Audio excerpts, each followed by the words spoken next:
but we are right now at a very, very crucial vantage point. We're at that point from where we'll be bringing the first visuals for our viewers when Narendra Modi comes out from this gate on the right side that you see of where we are standing. He will be coming out, and of course, the most important thing is that he will be displaying and showing that inked finger. You know, again, Rahul, the question being raised, and many of our viewers are tweeting and asking us that is this campaigning? Now, I'm just trying to understand, when the Prime Minister, it doesn't matter whether the Prime Minister is outside a polling booth, the Prime Minister does wherever. I mean, he has his campaign scheduled in other areas which are not going to polls. Has the time come for us to also revisit this definition of a political campaign, at least as far as your Prime Minister is concerned? Yeah. Should we be doing that? I wouldn't disagree that this is not a grey area.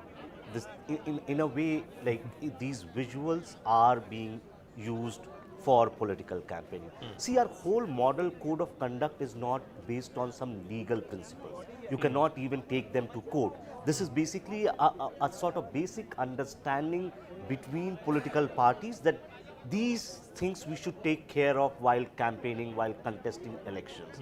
Now, in some ways, BJP and PM, they are not doing anything illegal, as you rightly pointed out. Because he happens to be the Prime Minister. Yeah. He's the Prime Minister of the country. But the Prime Minister of the country, there'll be some paraphernalia, there'll be media.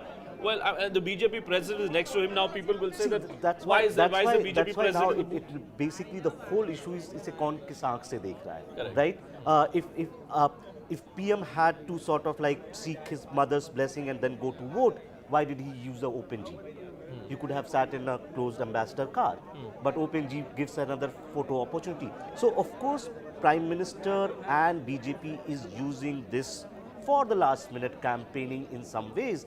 It's not in the legal definition of campaigning. How does the Congress counter this? We can call it last minute campaigning, we can call it grey area, whatever. How does the Congress campaign this on voting day? How does the Congress counter this?